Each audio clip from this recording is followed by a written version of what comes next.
আসসালামু আলাইকুম স্যার। ওয়ালাইকুম সালাম। আপনার নামটি বলে প্রশ্নটি করুন।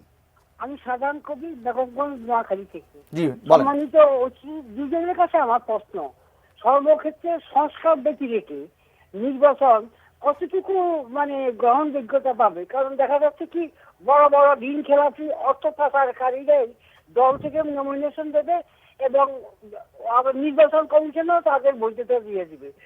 হাইকোর্ট, সুপ্রিম কোর্ট অনেক কোর্ট তো আছে। তো এটা হলে আবার দেখা যাচ্ছে সেই আমরা পুরাতন সরকারের যুগে কি আমরা প্রবেশ করবো কিনা। জি জোনাস শেখ, আপনার কাছে একটু জানতে চাইবো এই নির্বাচন কমিশন আসলে কোন কোন চ্যালেঞ্জ মোকাবেলা করবে আপনি কি মনে করছেন? এবং সেই সঙ্গে একজন দর্শক যেটি প্রশ্ন করেছিলেন যে বিদ্যমান যে আইনে এই নির্বাচন কমিশনটি গঠন হলো, যদি কমিশন থেকে, এই সংস্কার কমিশন থেকে যদি একটা প্রস্তাবনা আসে যেটা নতুন করে আইন করে করতে হবে, তখন এই নির্বাচন কমিশন আবার নতুন চ্যালেঞ্জের মুখে মুখে হবে কিনা তাদের অস্তিত্ব নিয়ে। ধন্যবাদ। দেখুন, একটা কনস্টিটিউশনাল চেঞ্জ যখন হবে তখন তো পুরনো প্রত্যেকটা জিনিসই নতুন কনস্টিটিউশনের কাছে প্রশ্নবিদ্ধ। তো যে কোনো নতুন জিনিস চালু হওয়ার মানে হচ্ছে যে এটা একটা সাধারণত পুরনোগুলোর একটা বৈধতা দিয়েই সে নতুন যাত্রাটা শুরু করে, ফলে এটা হওয়ার সম্ভাবনাটা নেই। কারণ আপনি তো ভবিষ্যতের কি করবেন তার আশায় তো এখন কাজ করতে পারেন না। এখন যা বিদ্যমান ব্যবস্থা আছে তার অধীনে আপনাকে কাজ করতে হচ্ছে। অন্যভাবে করা যেত যদি পুরো সংবিধান বাতিল করে দিয়ে একটা অর্ডিন্যান্স জারি করে, ওইটা আরেকটা ফর্ম ছিল। যেহেতু আপনি এই পথে এগিয়েছেন বিদ্যমান সংবিধানের কাঠামোর মধ্যেই, কাজেই আপনাকে এখন ওই পথে চলতে হবে। নতুন সংবিধান সেটা সংশোধিত হোক, সংস্কারকৃত হোক, পুনর্লিখিত হোক কিংবা একেবারে নতুন হোক, যেটাই আপনি অ্যাকসেপ্ট করেন, আপনাকে ওই বৈধতা দিতেই হবে যে এ পর্যন্ত যা হয়ে আসছে সেগুলো বৈধর জায়গা। দ্বিতীয় প্রশ্ন হচ্ছে যে সংস্কার ব্যতি রেখে যদি নির্বাচন হয় তাহলে সেটা কতটা অর্থবহ হবে। That's very important question. এই কারণে আমরা বারবার বলছি যে সংস্কার ব্যতি রেখে কোনো নির্বাচনে আসলে বাস্তবতা হচ্ছে না। ন্যূনতম সংস্কার তো প্রয়োজনই। সংবিধান সংস্কারের প্রশ্নটি একটা এখনো পর্যন্ত কনসেনসাসে পৌঁছানো হয়নি, ফলে সেই জায়গাতে আমরা নিশ্চয়ই যাব। আমাদের দিক থেকে আমাদের মতামত আমরা দিতে পারি, আমরা খুব শীঘ্রই আমাদের মতামত দেব।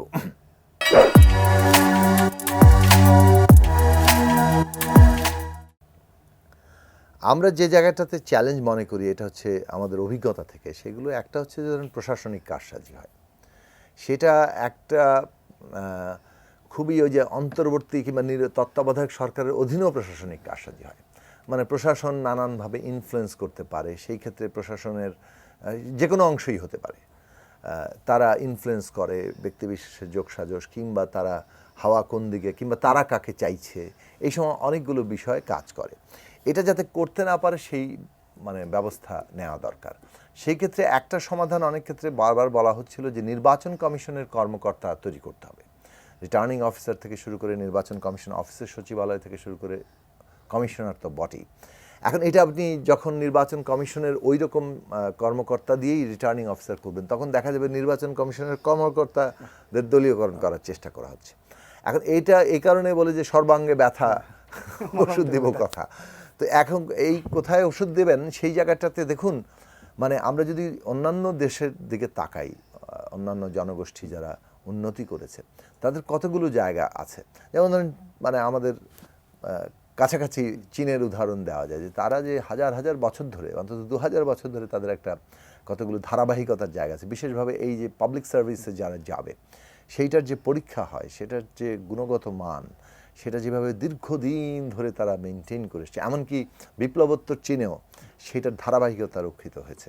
সেই জায়গাগুলো খুব গুরুত্বপূর্ণ। আমরা যদি ওই জায়গা রক্ষা করতে না পারি, যে নির্বাচন কমিশনের যারা কর্মকর্তা হবেন তাদের কোয়ালিটি এবং তাদের ক্ষেত্রে যে একেবারেই নিশ্ছিদ্র কোনো রকম কোনোভাবে ওটাকে কলুষিত করা যাচ্ছে না, সেরকম জায়গায় পৌঁছানোটা খুব গুরুত্বপূর্ণ। এখন ধরুন টাকার খেলা একটা বড় চ্যালেঞ্জ। এটা কিভাবে বন্ধ করা হবে? আমরা একটা লিমিট দিয়ে রাখছি, কিন্তু ওই লিমিট ছেড়ে কতজন কত টাকা করা হচ্ছে, কিন্তু লিমিট আবার অনেক ক্ষেত্রে দুর্বলের জন্য খুব বড় ধরনের ফাঁস হয়ে দাঁড়ায়। সবল সব কিছুই পাড়ি দিয়ে দিতে পারছে, দুর্বল নানা ধরনের বাধার ঘেরা মানে বেড়াজালে আটকে যাচ্ছে। টাকার খেলা খুব গুরুত্বপূর্ণ, পেশি শক্তি একটা গুরুত্বপূর্ণ চ্যালেঞ্জ। কিভাবে এটা মানে বন্ধ করা যাবে?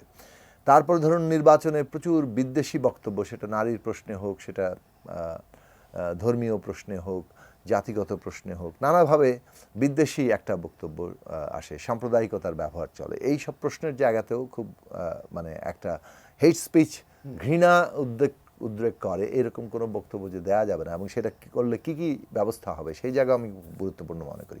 সবশেষে যেটা ওই দর্শকের প্রশ্ন উত্তরে বলবো যে নির্বাচনে প্রার্থীর যোগ্যতা এইটা আসলে নানান ম্যানিপুলেশনের জায়গায় যায়। এখন বিশেষভাবে এই নির্বাচনের ক্ষেত্রে এসে আরও প্রার্থীর যোগ্যতার প্রশ্নটা আরও কঠোরভাবে জায়গাটা যাওয়া দরকার, কারণ আমরা এমন একটা নতুন ব্যবস্থার মধ্যে ঢুকতে যাচ্ছি এবং যারা একটা গণহত্যা চালিয়ে গেছে তাদের ব্যাপারে তো এখনো সিদ্ধান্ত হয়নি যে কিভাবে তারা দলগতভাবে তাদের অবস্থাটা কি দাঁড়াবে। কিন্তু ওই নির্বাচনের প্রার্থীর যোগ্যতার প্রশ্নটা খুবই নতুন করে হওয়া দরকার এবং এই বিষয়ে প্রচুর আলাপ আলোচনা দরকার, নানা ধরনের শুনানির জায়গা দরকার।